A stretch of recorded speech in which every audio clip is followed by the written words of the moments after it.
Sir, excuse me. Question for you, sir. Kayo po ba si Price Tag? Bakit? Sir, nag-interview po kami ng mga successful people for the younger generation. Baka pwede po kayo sandali ma-interview. Hindi mo naman successful. Hindi, sir. Successful kayo eh. Sige na, sir. Kahit sandali lang po. Paano pa kayo ako? Pipilitin ko, sir.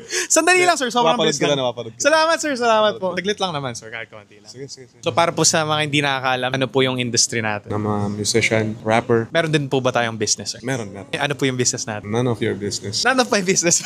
Villainware. Yung Villainware po. So, kailan nyo po nakuha yung first million nyo? Malala ko noong 20 ako, sabi ko sa sarili ko, malabo na pag 25 di ko makuha yung first million ko. Pero syempre, awa ng Diyos, ng Panginoon. Nakuha ko yung first million ko noong 28 ako. 28, sir. So, lagpas na rin ng 25. So, sabi niyo, sir, nakuha niyo yung first million nyo nung 28 years old tayo. Tanong ko lang, sir, galing po ba tayo sa pera? Actually, adopted child lang din ako. Although di naman ako pinabayaan, ako lang yung nagpabaya. Umalis na ako sa parents ko noon, 14 pa lang ako. 14 years old, sir. Sino po yung nag-aalaga sa atin nun? Sino po yung guardian natin? Wala. Layas na ako noon eh. Nag-hustle na tayo nito, sir. 14 years old pa lang. Dishwasher pa lang ako noon sa karinderya para bayaran 150 isang araw. Car wash boy para may makain pang araw-araw. Ano po yung turning point natin, sir, towards financial freedom? Yung na-feel natin na hindi pwedeng ganito lang ako. Mataas pangarap ko eh. Siyempre lahat naman tayo pag nangangarap laging mataas. Nasa tao na yan kung pangarap ka na lang ba o kailangan mong abutin. Basta naramdaman ko na hindi ako habang buhay magiging ganun eh. Kung ano yung napapanood ko, kung ano yung gusto kong mangyari sa buhay ko. Nabivision ko siya na makukuha ko yun eh. Although syempre, yung mga tao nasa paligid mo di maniniwala. Kaya nga sabi ko, ibig sabihin nun may Panginoon eh. May Diyos na talagang pag para sa'yo, para sa'yo. Pag naniwala ka sa love universe na pag may gusto kang gawin, bibigay sa'yo. Pero dapat gumagalaw ka, kinikilusan mo yung gusto mo. Mag-work talaga yung universe papunta sa'yo, no? Para makuha mo talaga yung gusto mo, no? Parang nagla-law of attraction tayo. Yun pa lang, no? Time na yun. Sabi nyo may vision kayo. So next question naman po, sir. May tinatawag po tayong cycle of poverty. Sabi nila na ang mga mayayaman, sila lang yung mga yumayaman pa. Tapos yung mga mahihirap, stays mahihirap. Sa tingin nyo, sir, bakit nagsistay na mahirap yung mga taong nasa baba sa cycle of poverty? Siguro kaya yung mga mayayaman is lalong yung mayaman kasi mentalidad nila is pang mayaman. At yung mga mahihirap kasi alam mo naman ng Pilipino, pagka sinabi nilang mahirap na ako pinanganak, wala na to. Ganito kami, laking ganito ako. Pero syempre, hindi lahat ng tao pare-parehas ng iniisip. Identity, DNA, mentality. Siguro may mga tao talagang, for me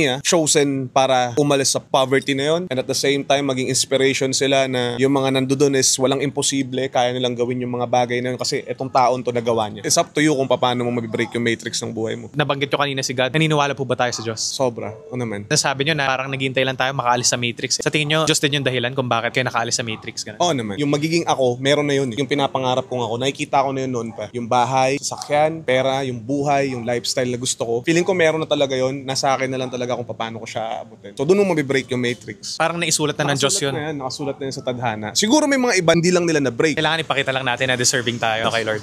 Yun talaga, yun talaga. Ano po yung ugali nyo sa streets na hindi nyo binabago kasi hanggang ngayon nagagamit nyo pa rin? Yung lagi akong positive and at the same time aggressive. Positive ka sa buhay mo, positive ka sa galaw mo. Whatever, kung ano man outcome ng mangyari, positive ka pa rin. Okay ka lang, ganun? Okay lang. At the same time, aggressive ka din. If ever mag-fail man, mabilis ko ulit kasi aggressive ako eh. Makagawa ulit ako ng iba pang paraan. Yun naman talaga dapat yung mindset, no? Dapat lagi lang tayong positive. Pero kayo nakaisip po kayo ng isang mindset para labanan yung negative, which is being aggressive pa rin. Kahit ilang beses tayo matapa, dapat lagi tayong bumabangon lang talaga. Punta naman tayo sa music industry. Kayo po, sir, paano po kayo umangat and paano po kayo nag-succeed dito sa industry na to? Ang hirap din eh. Ang tagal din. From flip top to music. Yung transition, hindi ganun kadali eh. Shoutout sa flip top and sunugan. Malaking break yung nabigay nyo sa akin. And then sa music, both sides, sa legacy ko, ando dun ako. Mas may pera sa music talaga. Kasi panghabang buhay ang music eh. Ayun, mahirap. The more na hindi ko nakukuha, the more na mas gusto ko eh. So ganun ko lang siya tinignan. Parang nasi-challenge tayo, sir. Everyday, lalabas ako ng music. Kung ilang views man yan, masaya na ako doon. Once na napunta sa'yo yun, wag mo nang bitawan. Pero sir, grabe talaga yung takbo ng karir nyo, no? Mahaba man, pero naging success talaga. Naniniwala po ba tayo sa swerte? Sa tingin nyo po ba sinwerte po tayo sa buhay kung bakit tayo nandito ngayon? Siguro 20% luck, 80% is all about you. Hard work, dedication, passion, lahat all in one. Kailangan sama-sama yun. Sama-sama yun sa 80%. Nagkaroon ka na lang ng luck dahil sa ginawa mo eh. Kasi paano ka mananalo kung hindi ka tataya? So yung 80% na yun, taya ka ng taya. Tama sir, no? The harder you work, the luckier you get, no? Yes. If makakabalik po tayo ng oras, ano po yung advice na pwede nating ibigay dun sa younger self natin? Lahat ng pagkakamali mo, daanan mo yan. Okay lang yan. Yung batang ako, ilang beses nagkamali, ilang beses nadapa, ilang beses nasaktan, ilang beses nagutom, okay lang yan. Part ng process, diretso ka lang hanggang dulo, sa huli, sa tulay, magkikita tayo dun. Bilang batang ako, magiging masaya kapag nakita mo ako ngayon. Ganda nun sir, no? There is no growth without failure talaga, no? So last question na lang po, Sir Price. Any quote po na sinasabuhay po natin, ano po to? Pinahirapan mo pa ako